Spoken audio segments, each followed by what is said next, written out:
In Hansal Mehta's Aligarh, Professor Siras is cruelly humiliated for his sexual identity.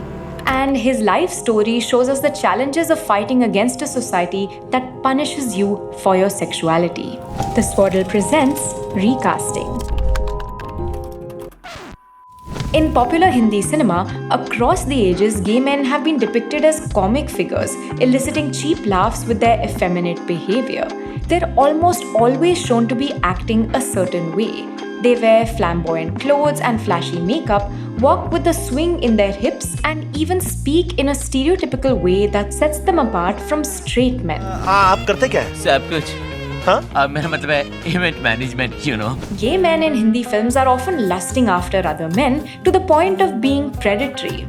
And other times, they're ridiculed for being overly emotional or sentimental with no trace of macho masculinity in them. Straight characters being seen as gay is another common gag. Besides being the butt of all jokes, gay men are also often depicted as deviant, depraved, or deprived. They don't have any backstories or happy endings.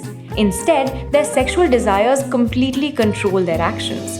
But there have been some sensitive and authentic portrayals which challenge this derisive gaze, and Professor Siras from Aligarh is one of them. कोई मेरी feeling को 3 अक्षरों में कैसे समझ सकता है?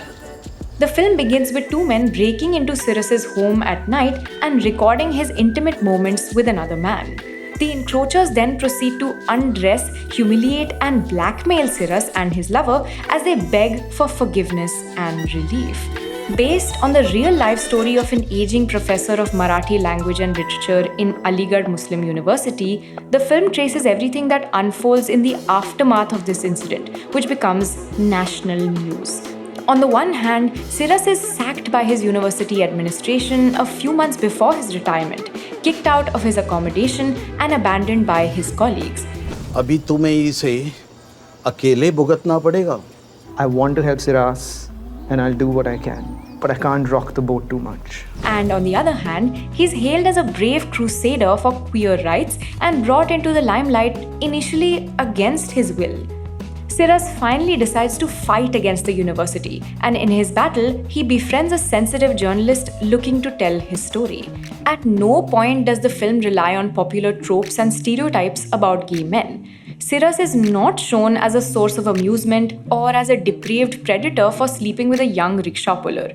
Instead, the story highlights the hatred, cruelty, and ugliness in the words and actions of those who attack Siras, while depicting Siras as a man of great sensitivity, dignity, patience, and kindness. Though the film shows what happens after Siras's sexual orientation is exposed to the world, the narrative does not reduce his personality to his sexuality. In fact, over the course of the film, we get to know Siras the man, his likes and dislikes. You are making it sound like a dirty word. I have a problem with this. His desires and motivations, his regrets and heartbreaks. We come to know Siras the poet, Siras the friend, Siras the lover, and Siras the teacher. And from there, we get a clear picture of his complete humanity. The film poignantly portrays the extreme injustice of Siras's predicament after years of service at his beloved university, making us emotionally connect with his story.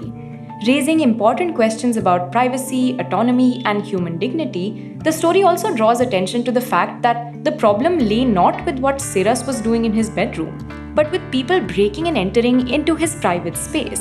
In the end, after a long and fraught battle, a landmark judgment defends Siras's rights. But by the time the order comes, he's found dead in his squalid living quarters, and it is his death that deals one last blow to the heart by revealing the toll it takes on a human being to face such terrible indignity, shame, and ridicule. As the letter revoking his suspension from the university comes the day after his death, the viewer is left feeling pride at Siras's victory while also being acutely aware of the price he paid for fighting that battle. And just like that, we see the desires and struggles of a gay man in an entirely new light.